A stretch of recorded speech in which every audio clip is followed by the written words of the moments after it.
వీలైతే రామచంద్రరావు గారు, కానీ నేను నిన్ను ఒక్క మాట అడగదలుచుకున్నా. నీ పక్కల కూర్చున్న కిషన్ రెడ్డి ఎవరా? ఎందుకు కేసీఆర్ని కాపాడుతున్నాడా? కాళేశ్వరం అవినీతిలో 48 గంటల్లో అరెస్టు చేస్తామన్న కిషన్ రెడ్డి కేసీఆర్ని ఎందుకు కాపాడుతున్నాడా? ఇవాళ కిషన్ రెడ్డి కాదు, కిషన్ రెడ్డి కల్వకుంట్ల కిషన్ రావుగా మారిండు. ఆ సంగతి నీకు తెలుసా రామచంద్రరావు గారు?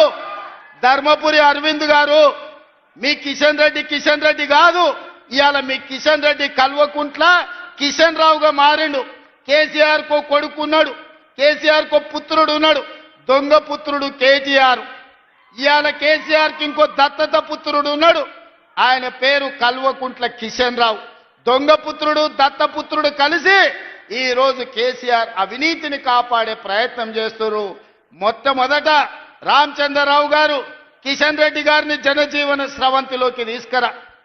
ఈరోజు కేసీఆర్ కు కాదు ఊడిగం చేయాల్సింది, తెలంగాణ ప్రజలకు సేవలు అందించాలి. నిజంగానే మీకు పరపతి ఉంటే మున్సిపాలిటీలలో ఓట్లు అడగాలంటే నిజామాబాద్ కార్పొరేషన్ ని స్మార్ట్ సిటీలో ఈరోజు మీరు ప్రకటించండి. హైదరాబాద్ నగరంలో మూసీ నిర్మాణం, అహ్మదాబాద్లో మీరు నర్మదా నది రివర్ ఫ్రంట్ కట్టుకుంటారు, ఢిల్లీలో యమునా నది కట్టుకుంటారు, ఉత్తరప్రదేశ్లో గంగా నది కట్టుకుంటారు. మా హైదరాబాద్కు మాత్రం మూసీ నది ప్రక్షాళన జరగొద్దా? మోడీ నిధులు ఇయ్యడా? మోడీకి ఓట్లు ఇయ్యలేదా? బీజేపీకి 8 సీట్లు ఇవ్వలేదా? తెలంగాణ నుంచి 8 మంది ఎంపీలను ఇస్తే 2 మంత్రులను చేసినామంటున్నారు, కానీ ఒక్క రూపాయి కూడా తెలంగాణకి ఇవ్వలేదు. ఇది దుర్మార్గం కాదా అని నేను బీజేపీ నాయకులను నేను అడుగుతున్నా. అందుకే మీకు ఓటు అడిగే హక్కు లేదు. తెలంగాణ ప్రజలు బీజేపీని బొందబెట్టాలి. బీజేపీ బీఆర్ఎస్ వేరు వేరు కాదు, వీళ్ళిద్దరిది ఫెవికల్ బంధం. వీణ వాణి అని 2 తలకాయలు కలిసి బాడీ వేరుంటుంది, ఆడపిల్లలు ఉన్నారు.